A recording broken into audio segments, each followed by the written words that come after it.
అందరికీ నమస్కారం అండి. తెలుగు స్టోరీ బుక్ ఛానల్కి స్వాగతం. ఈరోజు నేను మీకు వినిపించబోతున్న కథ తిరుమల శ్రీ గారు రచించిన వీడిన మబ్బులు. మరైతే ఈ కథను ఎక్కడా స్కిప్ చేయకుండా చివరి వరకు వినండి. నచ్చితే లైక్ చేయండి. కొత్తగా మన ఛానల్ని చూస్తున్నట్లయితే కనుక సబ్స్క్రైబ్ చేసుకోవడం అస్సలు మర్చిపోవద్దు. మరిక కథలోకి వెళ్ళిపోదామా? ప్రకృతికి ప్రతిరూపిణి అయిన స్త్రీ ఆది నుంచి పురుషుణ్ణి అలరిస్తూనే ఉంది.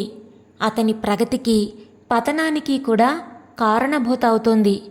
అందం, ఆనందం, లాలిత్యం, మనోపరిపక్వత, కరుణ, జాలి, సహనం, ప్రేమ సర్వం సంతరించుకున్న అమృతమూర్తి. అట్టి స్త్రీలో స్వార్థం, అసూయ, ద్వేషం వంటి అవలక్షణాలు కూడా చోటు చేసుకోవడం బుద్ధికి అందని విచిత్రం. జవాబు తెలియని ప్రశ్న. అనాదిగా విడదీయలేకపోయినా చిక్కుముడి. భార్య నోరు విప్పినప్పుడల్లా ఇవే ఆలోచనలు జొరబడుతూ ఉంటాయి రాఘవ మస్తిష్కంలోకి. రాఘవ భార్య ఊర్మిళ అందమైనది, తెలివైనది, చదువుకున్నదీను. కానీ ఊర్మిళ అని పేరు పెట్టినందుకు అందుకు తగిన సహనం మచ్చుకైనా కానరాదామెలో. భర్త, సంసారము అంటే ప్రేమాభిమానాలు ఉన్నాయి. ఆమెకిష్టం లేనిదల్లా వయసుడిగిన మామగారే. పేద కుటుంబం నుంచి వచ్చిన రాఘవకు సంపన్న గృహం నుంచి వచ్చిన ఊర్మిళ అంటే ప్రేమ, అనురాగమును. అయితే తండ్రి ఆరో ప్రాణం. రాఘవ తండ్రి విశ్వనాథం పిల్లల మనసులో విజ్ఞాన జ్యోతుల్ని వెలిగించడంలోనే జీవితమంతా కరిగించుకున్నాడు. బడిపంతులుగా ఎందరో విద్యార్థులను తీర్చిదిద్దాడు. 5 ఏళ్ల క్రితం హెడ్ మాస్టర్గా పదవి విరమణ చేశాడు. అనుకూలవతి అయిన భార్య, ఏకైక సంతానం రాఘవ, బళ్ళోని పిల్లలు. ఇవి విశ్వనాథం లోకం. తాను, భార్య నోళ్లు కట్టుకొని కొడుకుని చదివించుకున్నారు. రాఘవ ప్రయోజకుడయ్యి ప్రభుత్వ ఉద్యోగాన్ని సంపాదించినాడు. ఎంతో పొంగిపోయారు. మంచి సంబంధం చూసి పెళ్లి చేశారు. కొడుకు ఉద్యోగరీత్యా పట్నంలో కాపురం పెట్టాడు. రిటైర్ అయ్యాక ఇంటి దగ్గరే పిల్లలకు పాఠాలు చెప్పుకుంటూ గ్రామంలోనే తృప్తిగా కాలం గడపసాగాడు విశ్వనాథం. కొడుకుని కోడల్ని చూడాలనిపించినప్పుడల్లా తాను, భార్య పట్నం వెళ్ళి చూసి వస్తుండేవారు.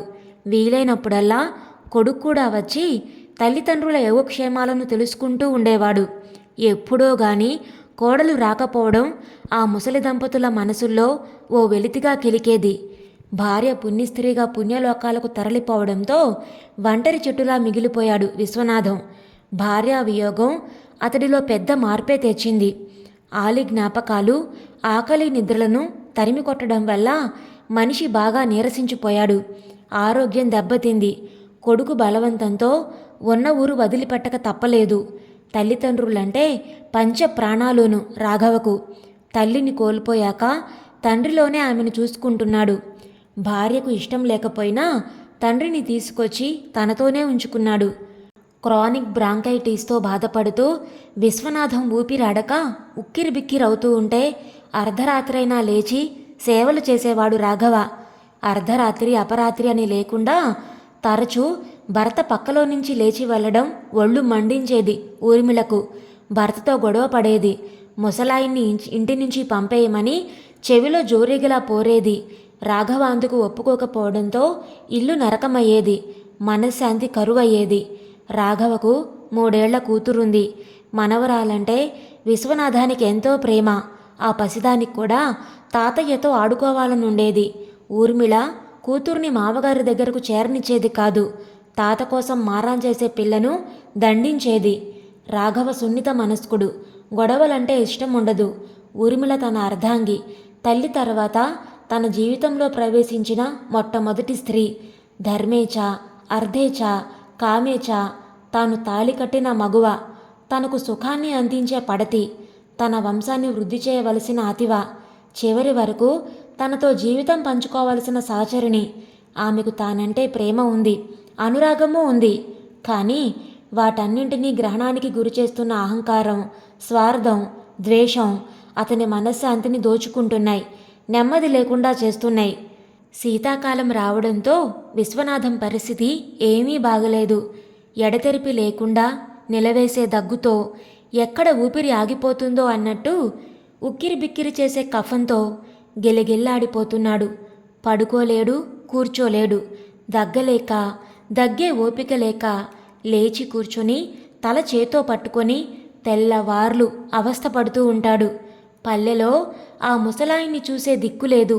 సరే, ఓల్డేజ్ హోంలో చేర్పిస్తే అతని బాగోగులు వాళ్లే చూసుకుంటారు కనుక మామగారిని ఓల్డేజ్ హోంలో చేర్పించేయమని సలహా చెప్పింది ఊర్మిళ భర్తతో. రాఘవ అందుకు ఒప్పుకోలేదు. తాను బ్రతికుండగా తండ్రి అనాథలా జీవితాన్ని గడపడం తాను సహించలేడు. ఆ విషయమే ఖచ్చితంగా చెప్పాడు. భర్త తన సలహాను ఖాతరు చేయకపోవడం అవమానంగా తోచింది ఊర్మిళకు. ఆమె అక్కసుని, ఆగ్రహాన్ని అధికం చేసింది. దాంతో సంసారం తుఫాను రేగిన సాగరమైంది. ఊర్మిళ భర్త మీద యుద్ధం ప్రకటించింది. మానసికంగా అతన్ని హింసించసాగింది. మధ్యలో చంటి పిల్ల నలిగిపోతోంది. ఇంటి వాతావరణాన్ని అర్థం చేసుకున్న విశ్వనాథానికి జీవితం మీద విరక్తి కలిగింది. తన చావేదో తాను చస్తాడు. పల్లెకు పంపేయమంటే కొడుకు ఒప్పుకోడు. పోనీ తానే ఎలాగో చెప్పకుండా వెళ్ళిపోదామనుకుంటే కొడుకు మనసు కష్టపెట్టలేడు. రాఘవకు మనశ్శాంతి కరువైంది. మరికొంతకాలం పరిస్థితి అలాగే కొనసాగితే అసలు మనసే విరిగిపోతుందనిపించింది. ఊర్మిళ రూపసి, వేషంలోనే రక్కసి అనిపిస్తోంది. చదువుకున్న కుసంస్కారి ఆమె. ఆమెను ఇంటి నుంచి తరిమివేయాలన్నంత కసిగా ఉంటుంది. ఆ సంసారానికి, ఇంటికి, జీవితానికి దూరంగా పారిపోవాలనిపిస్తోంది. బంధాలు, అనుబంధాలు అన్నీ తెంచుకొని ఏ హిమాలయాల్లోనో తలదాచుకోవాలనిపిస్తోంది. త్వరలో ఆ సమస్యకు పరిష్కారాన్ని కనుగొనలేకపోతే ఎదురయ్యే పరిణామాలు అనూహ్యం. వెంటనే ఏదో ఒకటి చేయాలి తాను. కానీ ఏం చేయాలన్నదే ప్రశ్న. ఆ రోజు ఉదయం భర్తకు అల్టిమేటం ఇచ్చేసింది ఊర్మిళ. 24 గంటల్లో ముసలాయిన్ని ఇంటి నుంచి పంపించేయకపోతే పిల్లని తీసుకొని తానే వెళ్ళిపోతుంది. ముసలాయన ఉండగా మళ్ళీ ఆ ఇంట్లోకే కాదు, రాఘవ జీవితంలోనే అడుగు పెట్టనని ఒట్టేసుకుంది.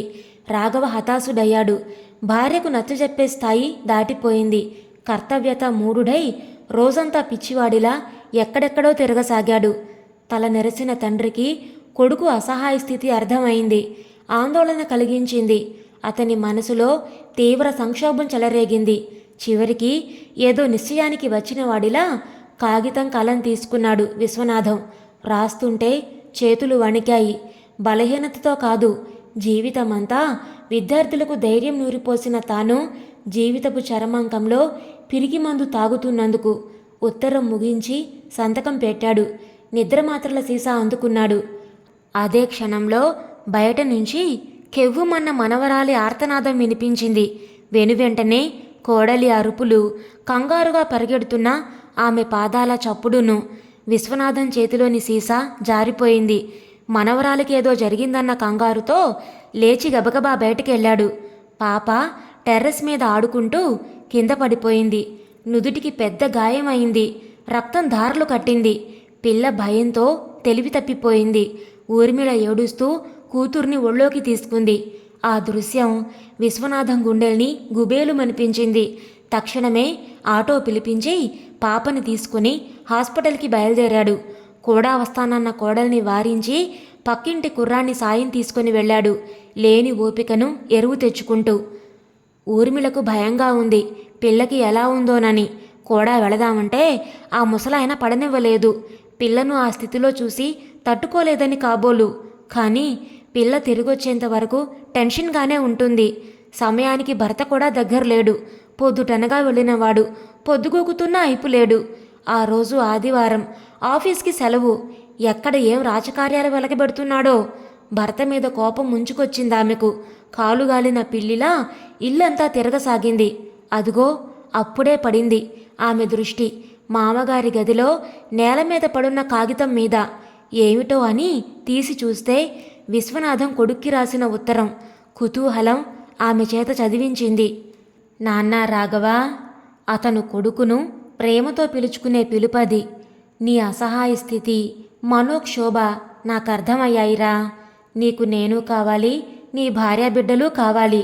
ఒకరి కోసం మరొకరిని వదులుకునే మనస్తత్వం కాదు నీది.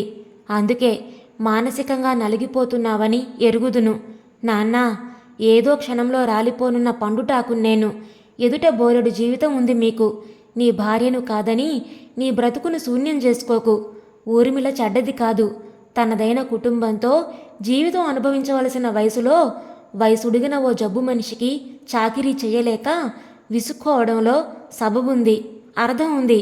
ఆమెని ఏమీ అనకు. పాపను జాగ్రత్తగా చూసుకోండి. ఆ మధ్య ఎందుకో మీ అమ్మను చూడాలన్న కోరిక నెలవనీయడం లేదు నన్ను. అందుకే ఈ తొందర. నన్ను క్షమిస్తావు కదూ? మీకు నా ఆశీస్సులు ఎప్పుడూ ఉంటాయి. నాన్న విశ్వనాథం. కొయ్యబారిపోయింది ఊర్మిళ. అంతలోనే మంచం మీద పడున్న నిద్రమాత్రల సీసా కనిపించింది. విషయం ఆకలింపయ్యేసరికి గుండె జల్లుమందామెకు. పాప కేకతో మధ్యలో కంగారుగా లేచొచ్చాడతను. లేకుంటే ఆ పాటికి దుఃఖం ముంచుకొచ్చిందామెకు. తన మూర్ఖత్వం వల్ల ఎంతటి దారుణం జరిగిపోయేది. అదేగాని జరుగుంటే రాఘవ తనను జీవితంలో క్షమించేవాడేనా? చదువుకున్నది, సంస్కారవంతమైన కుటుంబం నుంచి వచ్చిందయ్యుండి ఎందుకంత మూర్ఖంగా ప్రవర్తించింది తాను?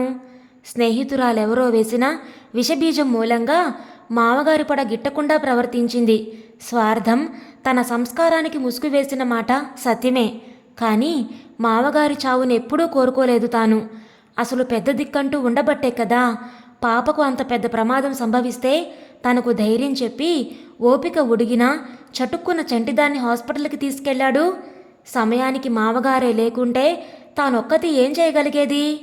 ఓసారి తనకు విషజ్వరం వచ్చి వారం రోజుల పాటు మంచం పడితే కొడుకు ఆఫీస్కు సెలవు పెట్టనవసరం లేకుండా తనకు వేళకు మందులు, ఆహారం ఇస్తూ కంటికి రెప్పలా కనిపెట్టుకొని ఉండి సేవ చేయడమే కాక చంటిదాన్ని కూడా శ్రద్ధగా చూసుకున్నారు మామగారు.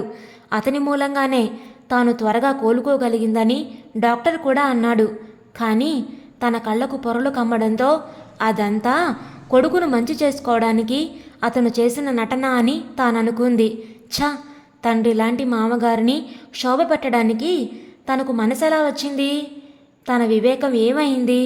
చిన్నదైనా పెద్దదైనా ఏ సంఘటన ఎప్పుడు ఎవరిలో ఏ మార్పు తెస్తుందో చెప్పడం కష్టం. ఇప్పుడు ఊర్మిళ విషయంలోనూ అదే జరిగింది. తన తప్పు తెలుసుకుని పశ్చాత్తాపంతో పరిపరి విధాలుగా కుమిలిపోతున్న ఊర్మిళ విశ్వనాథం పాపకు కట్టు కట్టించి తీసుకొచ్చేసరికి ఏడుస్తూ కూర్చుంది. పాపకేమీ పర్వాలేదమ్మా, డాక్టర్ గారు కట్టుకట్టి ఇంజెక్షన్ ఇచ్చారు, గాయం త్వరలోనే నయమైపోతుందన్నారు అంటున్న విశ్వనాథం కాళ్ల మీద పడిపోయింది ఊర్మిళ. నన్ను క్షమించండి మావయ్య. విశ్వనాథం తెల్లబోయాడు. ఏమిటమ్మా, ఏమైంది అన్నాడు కంగారు పడుతూ. మీ పట్ల అమానుషంగా ప్రవర్తించాను. దేవుళ్లాంటి ఆయన్ని శోభ పెట్టాను. నా అజ్ఞానాన్ని మన్నించండి.